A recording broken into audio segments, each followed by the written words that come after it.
Good morning, everybody. Turning your Bibles to Psalm chapter 6 or Psalm 6, and that's where we're going to be this morning. This is my first time in the studio. Actually, we have been working for the last 8 weeks on developing a studio. So some of you are aware or know the term crow's nest.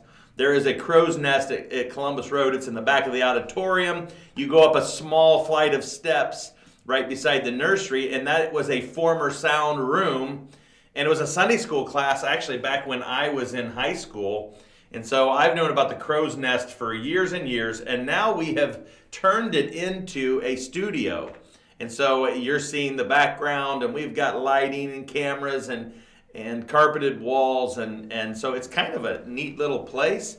And we'll be doing these videos. We will be doing the live streams from the studio today and moving forward into the months ahead, and that's our plan. Hey, just wanted to say one thing, and that is that we began to meet in groups of 10 or less last night. Bible study for guys, ladies Bible study. We sent out to our church an email. If you have that email, you can go over all the guidelines, but it went well, and I can promise you this, is that it's much needed.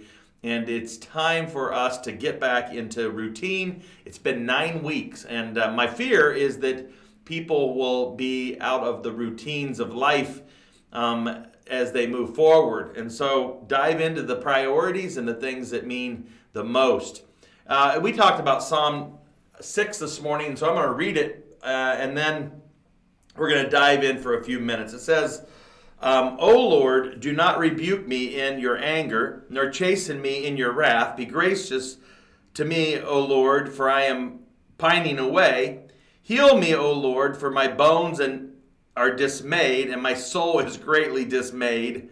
But you, O Lord, how long? Return, O Lord, rescue my soul. Save me because of your loving kindness, for there is no mention of you in death.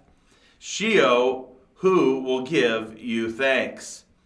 I am weary with my sighing. Every night I make my bed swim.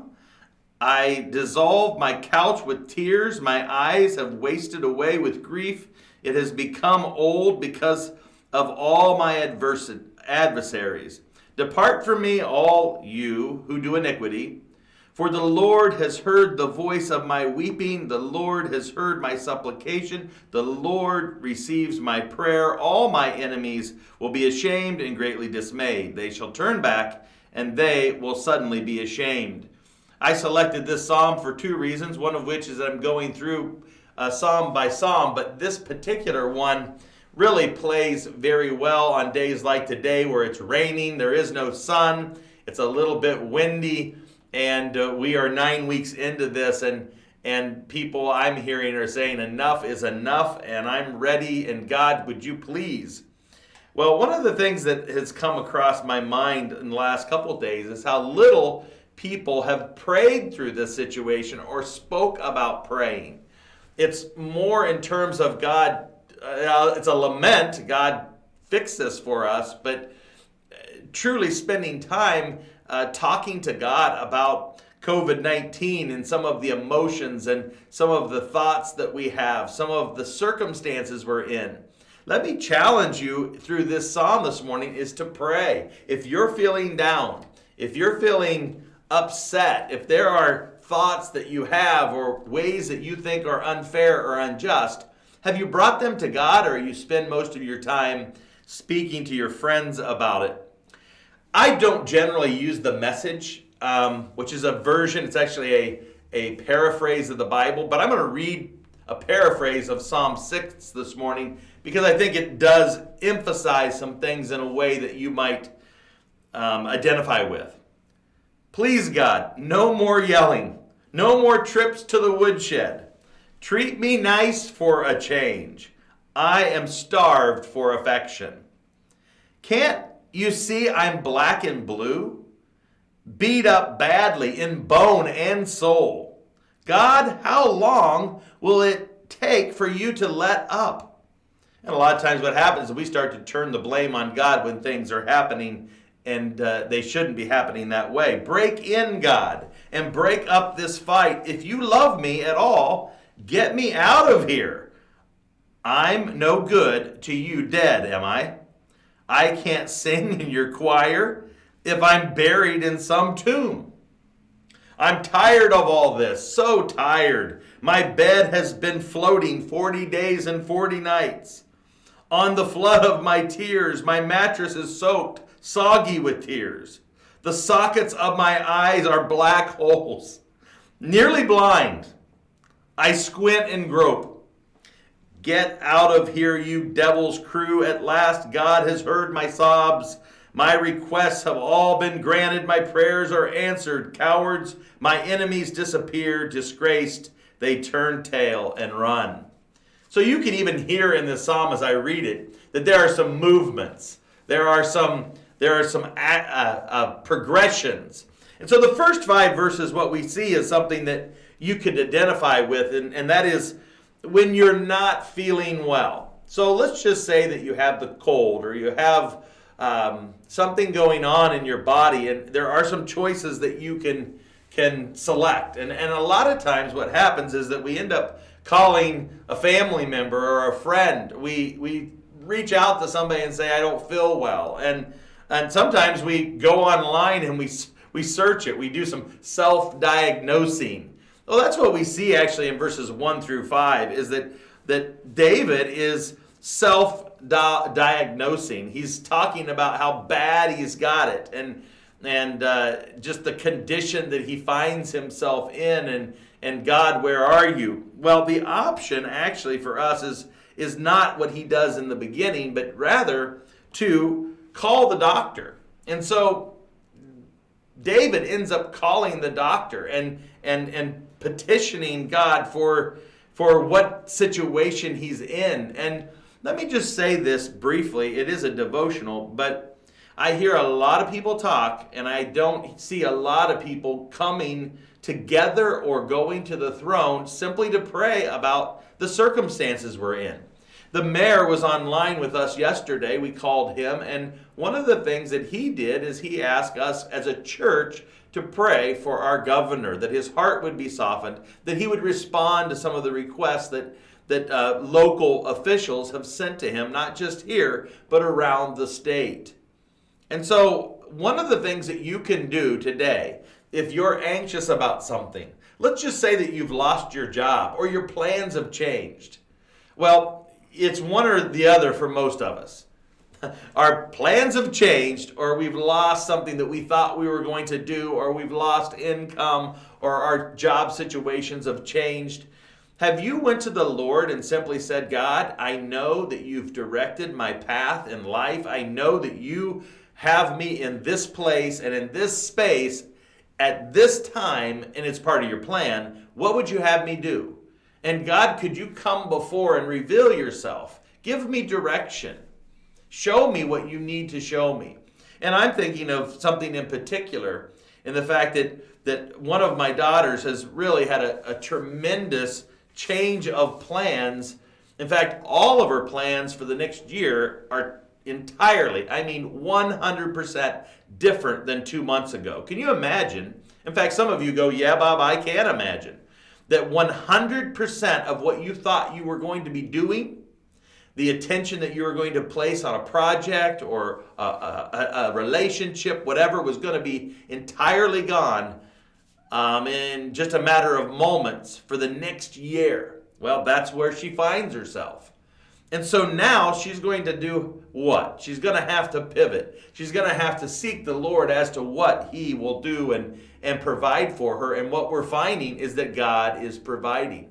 It's not what she thought. It's not what she wanted. But it's very evident that God is at work. Well, this is what we see in Psalm chapter 6. Is David is doing what? He's consulting the physician. Then in verse 6 and 7, we see really the whole concept of the condition that he's in.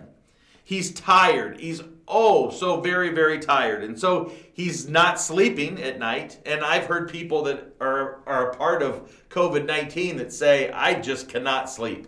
it's just impossible. My mind is going 100 miles an hour. I'm trying to solve things, and it's just impossible. And so he has this picture of his eyes are so sunken in that he looks like a crow. He's totally worn out. And then he is so emotional about this that he ends up soaking his sheets and his couch with tears. So he's emotional about everything.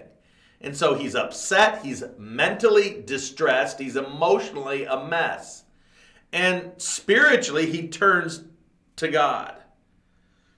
Well, the best thing that you could do and gain from this psalm is what he does. And that is that he could remain silent, he could be introspective, but that's not what he does. He tells the symptoms to the doctor. So he not only goes to the doctor, if that is God in this scenario, he tells God, this is what I feel like.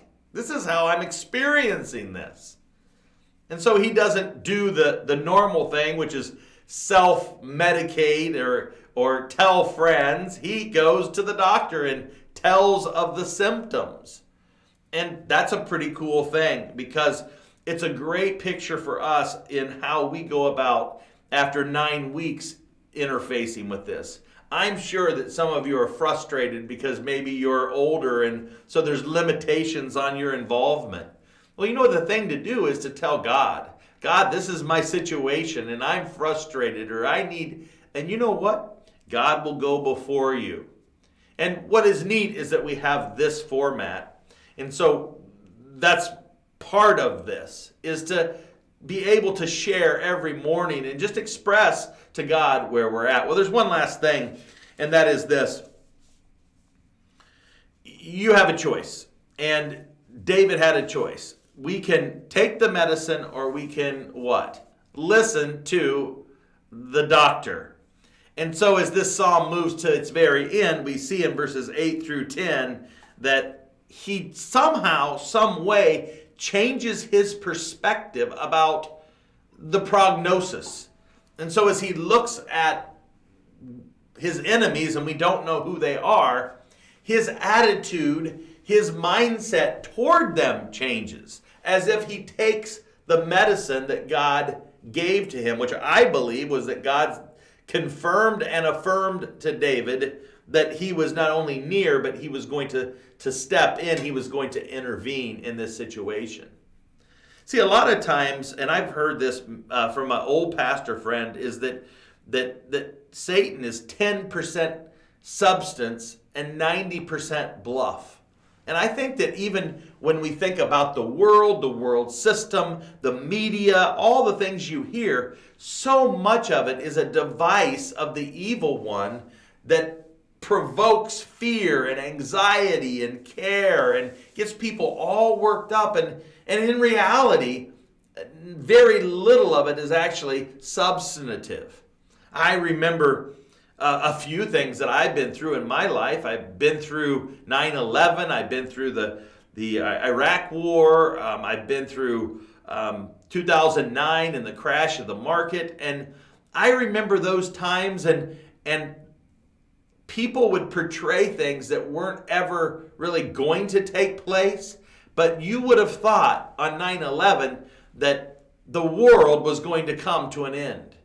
And in some ways, there was a great loss, and I'm not minimizing that. But the whole thought is that when we place our faith and trust in God, it gives us hope. It gives us relief. We begin to recognize the doctor's wisdom. And we take the medicine. We take his medicine instead of ignoring it. So really, you see two columns I painted for you. Somebody that talks to others to get and talk about their problem. They ignore the doctor, right? And they try to self-medicate. Then the other side of the ledger is an individual who recognizes that they need to go to the doctor, that they need to tell the doctor their symptoms, and then recognize that the doctor is correct, and then they comply with what the doctor is instructing them to do in terms of recovery. That's Psalm 6, actually. It's very simple. David is showing us the inside of how he worked through anxiety, stress, and difficulty from the outside. I hope that helps you today. Psalm chapter 6, and have a great day, and make sure you sign up for the below 10 groups that we're offering. It will help you a lot. You'll be encouraged. Have a great day.